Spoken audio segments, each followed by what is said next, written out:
બનાસકાંઠા જિલ્લામાં ફરી વરસાદે એન્ટ્રી કરી છે। જો કે સવારથી જ મેઘરાજાએ બનાસકાંઠા જિલ્લાના અમુક વિસ્તારોમાં છૂટાછવાયા વરસાદની શરૂઆત કરી હતી। જો કે થરાદ પંથકમાં વરસાદની શરૂઆત થયેલી જોવા મળી રહી છે। થરાદના વજેગઢ, વડગામડા, ભેપુરા સહિતના અનેક ગામોમાં વરસાદ ખાબક્યો છે। લાંબા સમયના વિરામ બાદ ફરી વરસાદે શરૂઆત કરી છે, જેના કારણે ખેડૂતો ખુશખુશાલ જોવા મળી રહ્યા છે।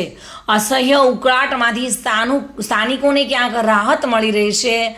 બનાસકાંઠા જિલ્લામાં નહિવત વરસાદને કારણે જગતનો તાત ચિંતિત જોવા મળી રહ્યો છે, પરંતુ ફરી હવામાન વિભાગની આગાહી મુજબ મેઘરાજાએ ધમાકેદાર એન્ટ્રી કરી છે, જેના કારણે બનાસકાંઠા જિલ્લાના અમુક તાલુકાઓમાં ફરી વરસાદી માહોલ જોવા મળ્યો છે।